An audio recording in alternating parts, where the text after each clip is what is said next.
አብዛኛዎቹን ታዳጊ ልጆች ከመንፈሳዊ ህይወታቸው እንዲወጡ ምክንያቱ የሚሆኑት የውጭ ሰዎች አይደለም። ሰው ስላስቀየማችሁ እምነታችሁን አትቀይሩ። ሰው ስላስቀየማችሁ ማተባችሁን አትበጥሱ። ፈረስ ዮሐንስ እንደውም አባሪያት ሁሉ ብለው ነበር። ለምንድን ነው የማባረረው? አንቺ በዚህ እድሜሽ ስለ ድል መወሰድ እንዴት አወቅሽ ብያት ነበር። በደንብ አለ እንክት ምን ግዴታ ጎረምሳ መሆን አለብኝ እንደ የ74 ዓመት ማለት እኮ ብዙም አላረጀም አይነት ነገር ጫወታ። አስቀይመውታለች ነው ተናግረውታለች ነው። ስለዚህ ለምንድን ነው ሊያውም በእምነት ስም በሚነግድ ተኩላ የማያምር ቃል ማለት ነው። ገንዘብ ሲያሳዩ እኔ ሴተኛ ዳርኝ ነኝ ነው ያልኳቸው። በገንዘብ ደልለው እኔ ሊተኙ 17 ዓመት በሙሉ በጭራሮ ግድግዳ መቆም መስማት ለተዋህዶ ልጆች ልብ የሚሰብር ትልቅ ሐዘን ነውና እጃችሁን ዘርጉ ባልነው መሰረት አላሳፈራችሁንም።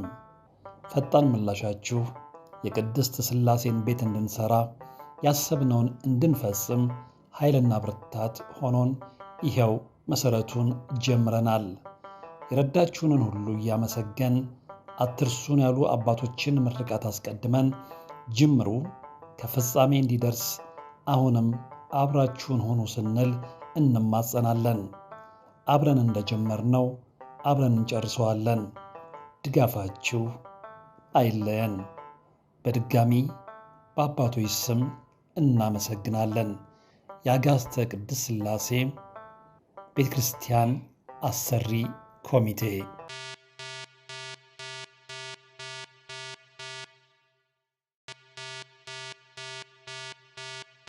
የንስሐ አባቴ ከአንቺ ልጅ መውለድ እፈልጋለሁ አለኝ የምትል ባለ ታሪክ ነች የዛሬዋ ተረኛችን። ሰላም ጤና ይስጥልን። በሀገር ውስጥና በመላው ዓለም የምትገኙ ውድ ቻናል ተከታታዮች እንደምን አላችሁ? ሁልጊዜ እንግዲህ የተለያዩ ታሪኮችን ታደርሱኛላችሁ። በዚህ መሰረት ከእናንተ የተቀበልኩትን ታሪክ መልሼ ወደ እናንተ አደርሳለሁ። ሌሎች እንዲማሩበት እንዲህም አይነት ታሪክ አለ ብለው እንዲደመሙበት፣ እንዲሁም ደግሞ ራሳቸውን እንዲጠብቁበት ቀጥታ ወደ ታሪኩ ልውሰዳቸው።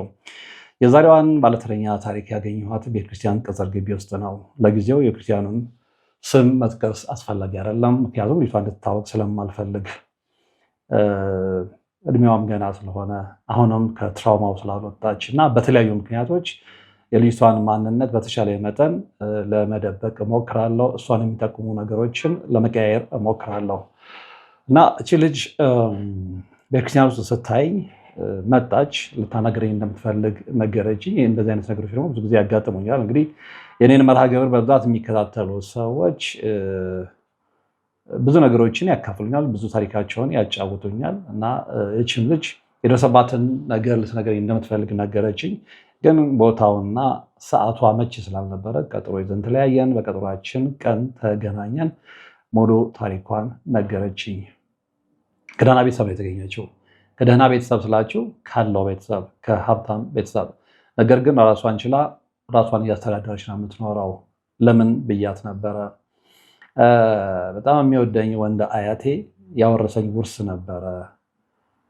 ከሌሎቹ ልጆች በተለየ ለእኔ ትኩረት ብቻ ሳይሆን የተሻለ ግምትም ስለነበረው ትልቅ ቦታ ትደርሳለች፣ ቢያንስ የምሰጣትን ነገር ቁም ነገር ላይ ታውላለች ብሎ እምነት ስላሳደረብኝ ውርስ ሰጠኝ። በዛ የተነሳ አባቴና እናቴን ጨምሮ ጠቅላላ ወንድምና እህቶቼ ጠቅላላ ፊታቸውን አዞሩብኝ። ልንግባባ አልቻልንም። በዛ ልክ ደግሞ እናንተ የምታስተምሩት ትምህርት በህይወታችን ውስጥ አልፏል። ባዕድ አምልኮ አለ፣ ከመተት ጋር የተያዘ ድል መውሰዱ አለ፣ እዛው ቤተሰብ ለቤተሰብ። ስለዚህ ይሄ ነገር በጣም ያስጠላኝ ስለነበረ እነዚህ ነገሮች ተደራረቡና ብቻዬን የራሴን ህይወት እንድኖር አስገደዱኝ። ስለዚህ ቤት ተከራይቼ ብቻዬን መኖር ጀመርኩ። ብቻዬን ስቀመጥና ስኖር ግን ከልጅነቴ ጀምሮ የለመድኩት ነገር ስለነበረ እነግድ ነበረ። ከዛ በኋላ ካፒታሌም እያደገ ሲሄድ ውጭ ሄጄ ታይላንድ፣ ዱባይ፣ ቻይና እየተመላለስኩ ለንግድ የሚሆኑ ነገሮችን ማምጣት ጀመርኩ። ስለዚህ ገና በወጣትነቴ የተሳካልኝ የንግድ ሰው ነበርኩ። የገንዘብ ችግር የለብኝም። እኔን የቸገረኝ ሰላማዊ ህይወት መኖር ነው። እንደዛም እየነገርኩ እንደዛም ገንዘብ እያገኘው እንደዛም ገና በልጅነቴ መኪና እየነዳው ጥሩ ቤት ውስጥ እየኖርኩ ጥሩ ህይወትም እየኖርኩ ውስጤ ግን ባዶነት ይሰማኝ ነበር። ለምን ብያት ነበረ። አንደኛ ቤተሰባችን ውስጥ የሚደረገው ባዕድ አምልኮ ሁለተኛ ደግሞ እንደነገርኩ ይሄ እርስ በርስ መቀናናቱና አንዱ የአንዱን እድል መውሰድ ስላለ አንዳንዶች እድል መወሰድ የለም ብለው ከኛ ጋር በሀሳብ ይጣላሉ፣ ይሟገታሉ። አንቺ በዚህ እድሜሽ ስለ እድል መወሰድ እንዴት አወቅሽ ብያት ነበር። በደንብ አለ እንክት ተደርጎ ይወሰዳል። የኔ እድሌ እንደተወሰደ ልነግርህ እችላለሁ። እኔ ምስክር ነኝ። ስለዚህ እድሌን የወሰዱት ነገሌ ናቸው በዚህ አይነት ሁኔታ ብላ ብዙ ነገሮች ይነግራኛለች። ኤኒዌይ ወደ ዋናው ታሪክ ስመልሳችሁ፣ ስለዚህ ይህንን አቅ ነበረ። ከዛ በኋላም እኔ አልደብቅህም፣ ገና በልጅነቴ ብዙ ነገሮችን አይቻለሁ። ያው ከሀብታም ቤተሰብም ስላተገኘው ጓደኞቼ፣ የትምህርት ቤትም ጓደኞቼ በጣም ሀብታሞች ስለነበሩ ውሏችን ዓለማዊ ህይወት ነበር። በጣም ፋንሲ የሆነ የቅንጦት ህይወት ነበረ። እኔ ገና በ19 በ20 ዓመቴ እዝናና የነበረው ሸራተንና ትልልቅ ሆቴሎች እነ ራዲሰን ብሉ የመሳሰሉ እነ ስካይላይት የመሳሰሉት ለዛ የሚሆን ገንዘብ በደንብ አለን እና ብዙ ነገሮችን በልጅነቴ ግን ያ ህይወት ትክክል እንዳልሆነ ወዲያው ስለገባኝ በእኔ አቅም አይደለም ነው ያለችው። በመድኃኔዓለም የኔ ህይወት ውስጥ ጣልቃ ገብነት ወዲያውኑ ፖዝ ነው ያደረግኩት። ከዛ ብዙ ነገሮች እየገቡ ይመጡ። አንደኛ ነገር ያለው ብቻዬን ነው የምኖረው። እንደገና ብቻዬነቴን ተመልክተው፣ እድሜን ተመልክተው፣ ቁንጅናዬን ተመልክተው፣ ኦፍኮርስ ቆንጆ ነች። ቁንጅናዬን ተመልክተው ብዙ ወንዶች መጠቀሚያ ሊያደርጉኝ ሁሉ ሞክረው ነበረ። ግን እኔ የልጅ ብልጥ ስለነበር ከህይወቱም ብዙ ነገር ስላስተማረኝ እዛ ነገር ውስጥ መውደቅ አልፈለኩም። በዛ ላይ ደግሞ ትልቅ ዓላማ አለኝ። መማርና መነገድ እፈልጋለሁ። ትልቅ ደረጃ መድረስ እፈልጋለሁ በሀብት። ስለዚህ በህይወቴ ውስጥ የሚገቡትን አጤንኳቸዋለች። መስመር አስመሬ አጤንኳቸው። የሆነ ገደብ እንዳያልፉ አድርጌ አጠናኋቸው። ሁሉም ማለት እችላለሁ ነው ያለችኝ። ሁሉም ማለት እችላለሁ። የኔን ፍቅር ንጹህ ፍቅር ሳይሆን ዘላቂ የሆነ ህይወትን ሳይሆን ጊዜያዊ ዝሙት ነበር የሚፈልጉት። ይሄ ስለገባኝ በቃ ብሎክ አደረኩኝ ሁሉም ነገር። ስለዚህ በተቻለ መጠን ቅዱሳን መጽሐፍትን ያነበብኩ፣ መጽሐፍ ቅዱስን ያነበብኩ፣ መንፈሳዊ ሰው ለመሆን ሞከርኩ። በዚህ መሀል ነው ንስሐ አባት ያዝኩታለች። በሰው በኩል የንስሐ አባቴ 74 ዓመታቸው ነው አለች። እንዴት አወቅሽ አልኳት። ነግረውኛል። እንደውም በአንድ ወቅት አንዳንድ ነገሮችን አወራንና የ74 ዓመት ማለት እኮ ብዙም አይደለም የጎልማሳ እድሜ ነው ብለው ነግረውኛል። ስለዚህ 74 ዓመት መሆናቸውን አውቃለሁ ነው ያለችኝ። እና ብዙ ነገሮችን እንደ አባት አወራቸው ነበረ። ምክንያቱም ብቻዬን ነኝ። የሚቀርቡኝ ሁሉ ለጥቅም ነው። ወንዶችም የሚቀርቡኝ ለምን እንደሆነ ነግሬያለሁ። ከቤተሰብ ጋር የተለያዩበትን ምክንያት ነግሬያለሁ። ስለዚህ ብቻዬን ስለሆንኩ አንዳንዴ እንደ ሰው እፈልጋለሁ። ግን የምፈልገው ሰው ስለ ቁሳዊ ነገር የሚያወራኝ፣ ስለ ዓለማዊ ነገር የሚያወራኝ ሲሆን ስለ መንፈሳዊ ነገር የሚያወራኝ፣ ስለ ኢየሱስ ክርስቶስ የሚያወራኝ፣ ስለ መድኃኔዓለም የሚያወራኝ፣ ስለ ቅድስት ድንግል ማርያም አማላጅነት የሚያወራኝ፣ እንዲህ አይነት ነገሮች። የሚገርምህ ከዘፈን ዓለም ወጥቼ ወደ መዝሙሩ ጥልቅ ብዬ ገብቻለሁ አለች። መዝሙር ነው ቤቴ ሆኜ የማዳምጠው። መንፈሳዊ መጽሐፎችን ነው የማነባው። በተለይ ለመላከ መንክራት ግርማ ወንድሙ ስራዎች የተለየ ፍቅር አለ እና የእሳቸው መጽሐፍ አነባለሁ፣ ቪዲዮቸውን እከታተላለሁ። የእነ ቀሲስ ሄኖክ ወልደማርያምን እና ያንን ሳይ ብዙ ነገር ገባኝ አለች። ብዙ ነገር ገባኝ፣ የሚሰሩት ነገሮች ሁሉ እና ከኔ ህይወት ጋር እያስተሳሰርኩ እያገማመድኩ መመልከትና ዙሪያዬን መመርመር ጀመርኩ። ዙሪያዬን በመመረመርኩ ቁጥር የምደርስበት ነጥብ የበለጠ ጠንቃቃ እንደሆን ረዳኝ። ሰው በዚህ አይነት ሁኔታ ብዙ ቀጠልኩኝ። ከዛ የከፋ ነገር ሲያጋጥመኝ በህይወቴ ውስጥ ለንስሐ አባቴ መንገር ጀመርኩ እና በደንብ እየቀረቡኝ ትሪት እያደረጉኝ እንደ ልጅ እየተንከባከቡኝ ብዙ ቆየን። ቤቴ ይመጣሉ፣ ጸበል ይረጫሉ፣ ብዙ ጊዜ ዝክር አደርጋለሁ አለች። በተቻለኝ አቅም ዝክር አደርጋለሁ። የዝክር ጊዜ ይመጣሉ፣ ቤት ዝክር እናደርጋለን። ሰራተኛ አለቻት። ሰራተኛ አለች እና በጣም በጣት የሚቆጠሩ አንድና ሁለት ልጆች አሏት፣ ጓደኞች፣ ሴት ጓደኞች። እነሱ ይመጣሉ። ከዛ ሻማ አብርተው ዳቦቸውን አዘጋጅተው እንዲሁም ደግሞ እንጀራ በቃ የሚያስፈልገው ነገር አድርጋ ዝክር ታደርጋለች። ይህንን ዝክር የምታደርገው መቼ ነው? የኪዳነ ምሕረትነትና የቅዱስ ገብርኤል በጣም የተለየ ፍቅር ስላላት በእሱ አባባል ማለት ነው። ነገሮች በዚህ መልኩ ቀጣሉ። ስለዚህ አይዛጋ በቃ ጎዶሎ ነገር ቢኖረኝም ተመስገን በአባት ምትክ ንስሐ አባት አግኝቻለሁ። ስለዚህ እግዚአብሔር እስከፈቀደልኝ ያለኝን ነገር ሆድ ሲብሰኝም ሲከፋኝም ለሳቸው እያማከርኩ በመንፈሳዊ ህይወትም በዓለማዊ ህይወትም ድጋፍ ያደርጉልኛል። በዓለማዊ ህይወት ድጋፍ ያደርጉልኛል ኢኔሴንስ ምንድነው? በቁስ አይደለም፣ በገንዘብ አይደለም፣ ምንም ማታ አይደለም። ነገር ግን ዓለማዊ የሆናችሁም ስትኖሩ ደግሞ ማህበራዊ ህይወታችሁ ላይ ሳንካ ይገጥማችኋልና እንደዛ ለማለት ፈልጋ ነው። በደንብ ያስረዳችኝም እንደዛ ነው። ከዛ በኋላ ግን በዛ አይነት ሁኔታ ከቆየን በኋላ ንስሐ አባትሽ ነኝ ወይም ደግሞ የንስሐ አባቴ ችግር የለም እኔ እያለሁ ምንም አትሆኝም ብለው ያበረታቱኝ የነበሩት ንስሐ አባቴ እየተቀየሩ መጡ። ብቻዬን ለማግኘት የመፈለግ አዝማሚያ አየሁባቸው። ሌላ ጊዜ እኔ ችግር የለብኝም፣ ነገር ግን ሁሌም በቃ ብቻሽን ማግኘት ትፈልጋለሁ። እነዛ ሁለት ሴት ጓደኞቼ ከሞላ ጎደል ከኔ ጋር ጊዜ ያሳልፋሉ፣ ግን እነሱን ሁሉ ማየት የማይፈልጉበት ደረጃ ላይ ደረሱ እና ሰራተኛዋን እንደውም አባሪያት ሁሉ ብለው ነበር። ለምንድን ነው የማባረረው? ብዙ ጊዜ ከኔ ጋር የኖረች ልጅ ነች። በዛ ላይ ደግሞ ምን ስላጠፋች? አስቀይመውታለች ነው? ተናግረውታለች ነው? ስለዚህ ለምንድን ነው አይ በቃ ብቻሽን ቤት ውስጥ ማግኘት ስለፈለግ ለምንድን ነው ብቻዬን ማግኘት የሚፈልጉት? ከዛ ነገሮችን መጠራጠር ጀመርኩ አለች። ከዛ አንድ ቀን እንደ አጋጣሚ ሁለቱ ጓደኞቼ አልመጡም። ሰራተኛዋ ነች ያለችው። መጡ ቤት ውስጥ ያው የተለመደ ነው አለሽ ወይ በክርስትና ስሜ ጠርተውኝ ቤት ነሽ? ያው አንቺ ጋር ነኝ ቁርስ የምበላው። እሺ ችግር የለም አባኑ አልኳቸው እና ለሰራተኛው ቶሎ ቶሎ በቃ እንግዳ ይመጣል ምናምን ነገርኳት። ያው ንስሐ አባታችን ይመጣሉ ስለዚህ ምናምን አልኳት። ቁርስ ተዘጋጀ ምናምን መጡ። ከዛ ጸለዩ ቤተሰባቸው ምናምን በጣም ብርቱ ሚስጥር ላውራይ ስለመፈልግ ሰራተኛዋን የሆነ ቦታ ላኪያት ይሏታል። አይ ችግር የለም አባ ቤቱ እኮ ትልቅ ነው፣ እሱ ሊያወሩኝ የሚፈልጉ ከሆነ ሳሮን እናወራለን። ስለዚህ ሰራተኛዋ የራሷ መኝታ ክፍል መኖር ትችላል። ትልቅ ቤት ነው ኦፍኮርስ፣ ፎቶም ላይ አሳይታኛለች። ስለዚህ ባዶ ክፍል ብቻዋን እዛ ራሷ ክፍል የምትቀመጥ ከሆነ እዚህ ጋር የምትሰማው ነገር የለም በፍጹም አሉ። አይ እንደዛ ከሆነ እኔም አልካትም። ከዛ ልቤ የበለጠ መጠጠር ጀመረ። ከዛ አሁንም በክርስትና ስሟ ጠርቷት አንቺ እኮ በጣም ቆንጆ ነሽ ምናምን ሲሉ እንዴ አባ ምን እያሉ ነው?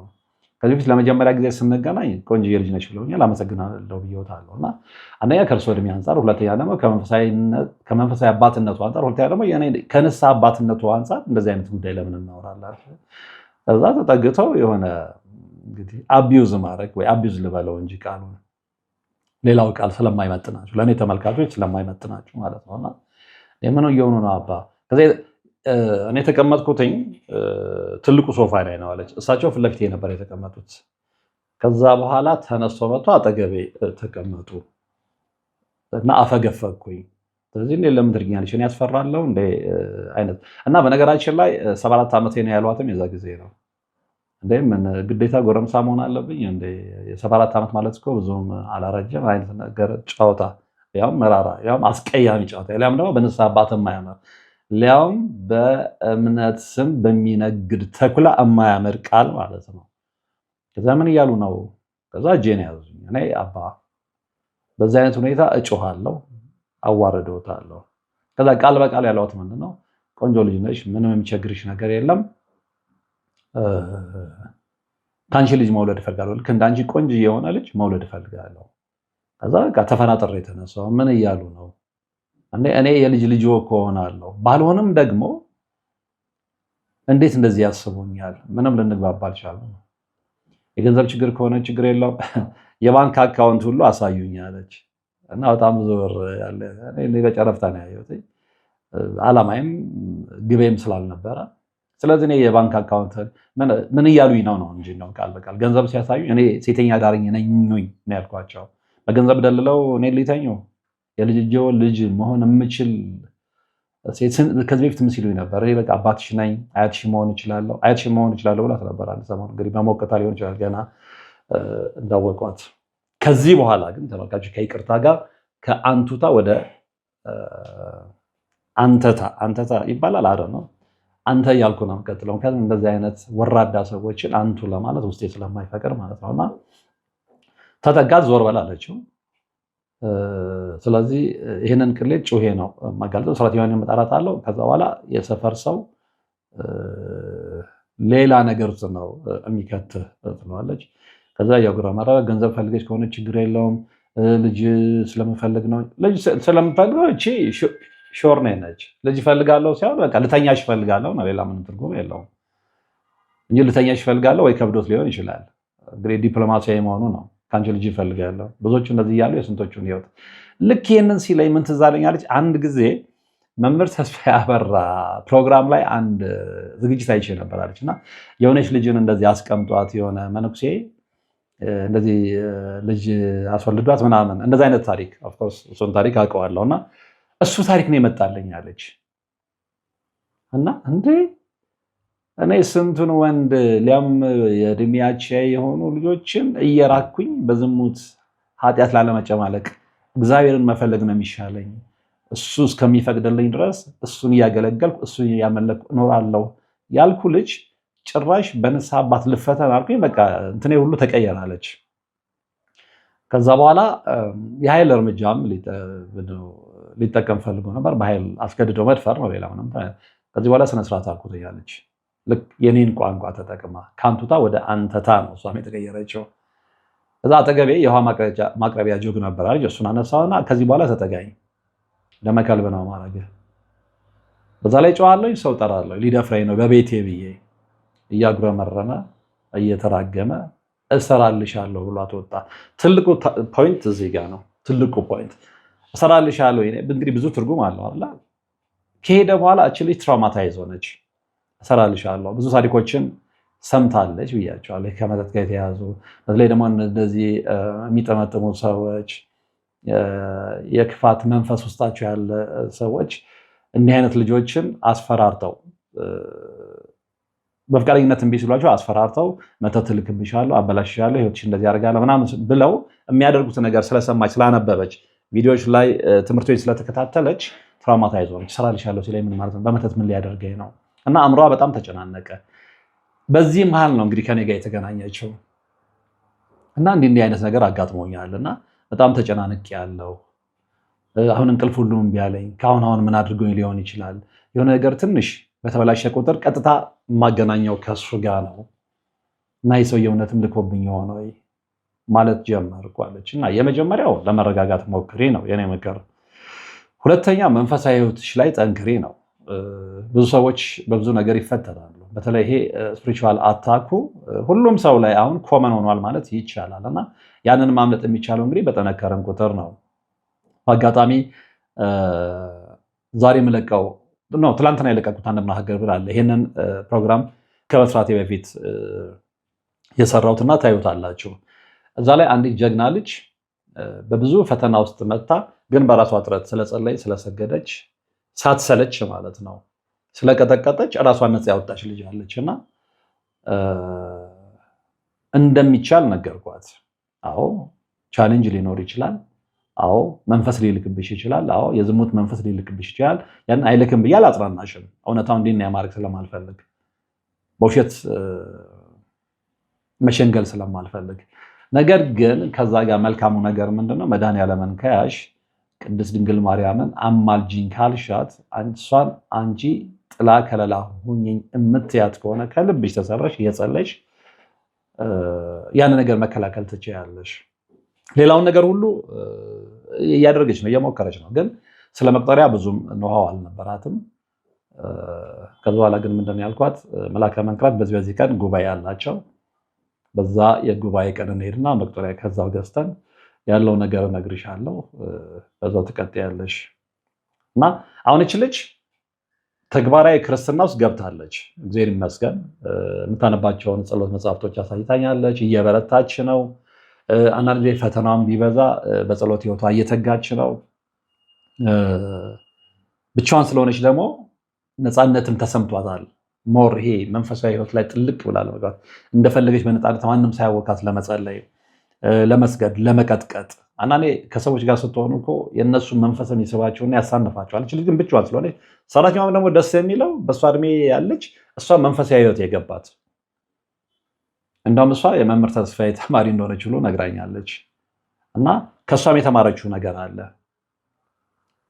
ስለዚህ አንድ ላይ መስገድ ጀመሩ፣ አንድ ላይ መጸለይ ጀመሩ፣ አንድ ላይ መቀጥቀጥ ጀመሩ። ስለዚህ እንዳትፈሪ፣ የምትፈሪ ከሆነ ነው መንፈስ ሊቀልድብሽ የሚቻለው። የተጣለ ስለሆነ የተጣለ ስንል ግን ዝም ብለን ባፋችን ለማለት አይደለም። የምንጠነክር ከሆነ የምንተጋ ከሆነ የተጣለውን ማሸነፍ አያቅተንም። በዚህ ተስማምተን ፕራክቲካል እንቅስቃሴ ውስጥ ገብታለች። በዚህ ታሪክ ግን ልነግራችሁ የፈለግኩት እንደውም እሷ ምንድን ያለችኝ ቤተክርስቲያን ሁሉ መሄድ ሊያስጠላኝ ነው፣ እምነቴ ላይ ያለኝ አቋም እንዲቀየር ምክንያት ሆኖኛል ያ ሰውዬ። እዚህ ጋር ነው ፖይንቱ ላስይዛችሁ የፈለግኩት። በነገራችን ላይ አብዛኛዎቹን ታዳጊ ልጆች ከመንፈሳዊ ህይወታቸው እንዲወጡ ምክንያቱ የሚሆኑት የውጭ ሰዎች አይደሉም፣ የኛው ሰዎች ናቸው። ሊያውም ደግሞ ወንጌልን እናውቃለን የሚሉ በዝሙት የረከሱ እግዚአብሔር በማይወደው ስራ የተጨመላለቁ። ስለዚህ ምክንያቱ እነሱ ናቸው። ከቤተክርስቲያን የሚያርቁት ምዕመኑን አማኙን ከቤተክርስቲያን እንዳይመጣ እግሩን እንዲያሳጥር የሚያደርጉት እነዚህ ሰዎች ናቸው። ወይ በገንዘብ ያጨናንቋቸዋል፣ ወይ ደግሞ በዝሙት ያጨናንቋቸዋል። እነዚህ አይነት ታዳጊ ልጆችም በዝሙት ነው የሚያጨናንቋቸው። በቃ አብሬሽ ካልተኛው ልጅ ካልወለድኩልሽ፣ እንደዚህ አይነት መራራ ጫወታ። እኔ በገንዘብም ተጨናንቃ ቤተክርስቲያን ሁለተኛ አልሄድም ያለች ልጅ አስታውሳለሁ። ቤተክርስቲያን እንኳን አንድ ብቻ አይደለም ነው ያልኳት። እዛ መሄድ ቢያስጠላሽ፣ እሱን ሰውዬ ማግኘት የሚያስጠላሽ ከሆነ ሌላ ቤተክርስቲያን ቀየር ብያት፣ ሌላ ቤተክርስቲያን ቀይራ እዛ የምታስቀድስ ልጅ አውቃለሁ። እሱ ደግሞ ምንድነው የቷን አቋም ስለሚያውቅ፣ ያችኛዋም ልጅ ወጣት ልጅ ነች፣ ጥሩ የምትንቀሳቀስ ልጅ ነች። በየጊዜው ገንዘብ አምጪ ነው የሚላት። ገንዘብ ኬት ይመጣል? ሰዎች እንደዚህ አይነት ንስሐ አባትነት አለ። እንደገና ለገና ንስሐ አባቴ ስለሆነ በየቀኑ ይሄን ያህል ሺህ ብር አምጣ ቢለኝ ኬት ነው የማመጣው? ቢኖረኝም አቅሙም ቢኖረኝም አልሰጥም ያለ ምክንያት። አሁን ለንስሐ አባት የሚደረግ በክብር አለ። ለንስሐ አባት ልጆቻቸው የሚያደርጉት ነገር አለ። እሱንም እናውቀዋለን። ያንን ማድረግ የልጅነት ግዴታ ነው። ግን ንስሐ አባት ሁሉ እጅ እየተጠመዘዘ ደግሞ 50 ሺህ ብር ለመኪና ጎሎኛል፣ 100 ሺህ ብር ለኮንዶሚኒየም ጎሎኛል የሚል ከሆነ እሱ ለእኔ ንስሐ አባቴ አይደለም። እግዚአብሔር በዚህ በኩል አመሰግነዋለሁ። ሌላው ቀርቶ እንኳን እንደዚህ ሊሉኝ ይቅርና የታክሲ ብዬ ስሰጣቸው እንኳን አልቀበልም ብለው ተቆጥቶ የሚወረውሩ ንስሐ አባት ናቸው ያሉኝ። እግዚአብሔር እሳቸውን ስለሰጠኝ ከልብ አመሰግነዋለሁ። እንደውም ተጨንቀው ልጄ አንዳንድ ጊዜ በሆነ ወይ በስራም በምንም ተጨናንቄ ካዩ ልጄ ምን ሆነሃል? ቸገርከው ነገር ካለ በተለይ ኢኮኖሚ ከሆነ ችግር የለም እኔ ከዚህም ብዬ እኔ የራሴን ልስጥህ የሚል ንስሐ አባት ነው ያለኝ። የዛን ያህል ደግሞ ገንዘብ ካላመጣችሁ ኮንዶሚኒየም ጎሎኛል ብለው የሚያስገድዱ ንስሐ አባቶችም አሉ። ይሄንንም ታሪክ አውቃለሁ። የነገረች ልጅ አለች። እና ወደ ባለ ታሪካችን ስመልሳችሁ ግን በዚህ አይነት ሁኔታ ሲያጨናንቃት ያሰው በቃ አጠገቤ እንዳደርስ አዋርዳለሁ ብላ ነው እንትን ያለችው። ትራውማታይዝ ያደርጋት ግን ምንድነው አሁን ይልክብኛል ነው። ግን አሁን ጠንክራ እየጸለየች ነው፣ እየሰገረች ነው። እግዚአብሔር የተመሰገነ ይሁን። እስካሁን ምንም የተበላሸ ነገር የለም። እንደኔ እምነት ነገም እንደዚሁ የምጠነክር ከሆነ የሚበላሽ ነገር አይኖርም። እኛ ስንሰንፍ ነው ነገሮችን የምናበላሸውና እንዲህ አይነት ሰዎችም አሉ። ነገር ግን አደራ ምዕመናን፣ አደራ ሰዎች እንደዛ ስላስቀየሟችሁ ቤተክርስቲያን አትጥሉ ባካችሁ። እናም ይህንን መርሃ ግብር እንድሰራ ምክንያት ሆነኝ ይሄ ነው። በፍጹም ቤተክርስቲያን አትጠላም። ደጋግሜ እንደምለው ቤተክርስቲያን በሰዎች ላይ ሳይሆን በክርስቶስ ደም ላይ ቤዝ ተደርጋ መሰረት ተደርጋ የተሰራች ስለሆነች እንዴት ነው ተሰራት የምንሄደው? ሰው ስላስቀየመን፣ ሰዎች ስላስቀየሙን ቤተክርስቲያንን መተው የለብንም። ከቤተክርስቲያን መራቅ የለብንም። እምነታችንን መቀየር የለብንም። ለሌሎች በር መክፈት ምክንያት መሆን የለብንም። ብዙዎች ልክ የሆነ ምንድነው ደብተራ ወይ የሆነ ምንድነው ተብታቢ ሲያስቀይማቸው ምንድነው የሚያደርጉት? ኮምፕሊትሊ አቋም ላይ ደርሱና ኧረ ምናምን ከዛ ሌላ እምነት ውስጥ ነው። እሱ አያዋጣም። እሱ የበለጠ ውስብስብ ነገር ውስጥ ነው የሚከተን። ስለዚህ ሁሌ ማሰብ ያለብን ቤተክርስቲያንን ነው እንጂ ሰዎችን አይደለም። እና እባካችሁ ሰው ስላስቀየማችሁ እምነታችሁን አትቀይሩ። ሰው ስላስቀየማችሁ ማተባችሁን አትበጥሱ። እንደውም ትልቁ ኃጢአት እሱ ነው። እና እዛ ላይ ቴክ ኬር ለማለት ነው የምፈልገው። ከዚህ ጋር በተያያዘ አንዲት ልጅ አቅ ነበረ። ይችሊ ታሪኳን ስትነግረኝ ትዝ ያለኝ ነው። ያ ታሪክ ነው ምንድነው? ሰው ትልቅ ሰው ናቸው። ትልቅ የእምነት አባት ናቸው። በጣም ይታወቃሉ። በተለይ ሚዲያ ላይ ፊገር ናቸው። ልጅቷ የሌላ እምነት ተከታይ ነች። በአንድ ወቅት ልጅቷ እኛ ሙያ ውስጥ ስለሆነች ኢንተርቪው ልታደርጋቸው ትፈልጋለች። ግን የሄዱበት መንገድ ትክክል አልነበረም።